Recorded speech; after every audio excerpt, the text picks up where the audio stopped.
So now that we've drawn on our terrain, we need to take a snapshot of that terrain to export that we can use in Inkscape. And I just realized my slides are wrong. Advanced, should be advanced Inkscape. Oh well, post edit, right? So we're back in, I'm sorry, this is Inkscape, not Unity. We want Unity. So we're back in here and we drew all of our textures on here where we want to copy some stuff in Inkscape. So now we need to find this overhead image creator folder, which is going to be in your project area.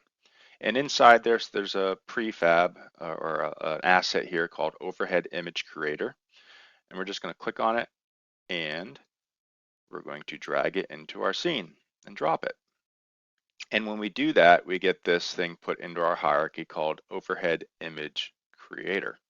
And it has a camera associated with it. And you have to make sure that you're aware that this is a little bit taxing. And when we're done, we need to disable this, right? So if I forget to do it, you don't forget to do it, because when we do our performance tests, if this is running, it's going to kill you, okay? So we need to change a couple things here. One is make sure we have the one that we drug in here in our hierarchy, and we need to come up here to this position. And we need to change a couple things here. One is we need to change the Y to 1000, okay? And we need to change the X and Z, or Z, listen to John too much, to half of our terrain size. So my terrain size is 1100. So half of that is 550. So that needs to be based on your terrain size, 550. And then this size down here, same number, 550.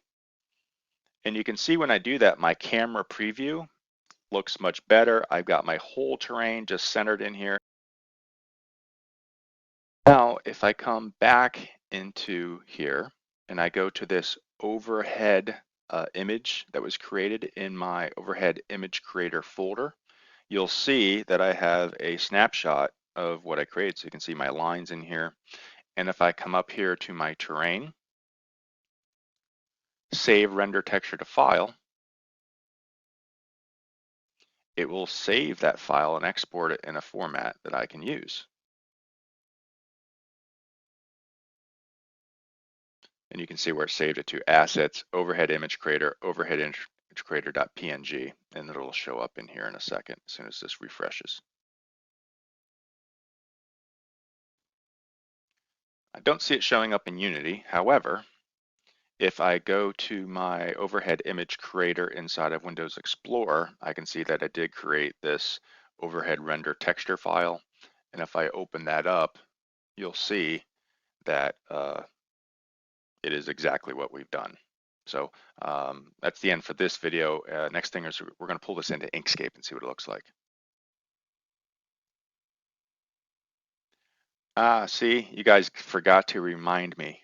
We can't forget when we're done, we captured our image, is to come back in here and disable overhead image creator, or else we're going to be wondering why later on our frames per second, our performance is so bad. Okay, so do not forget to disable it.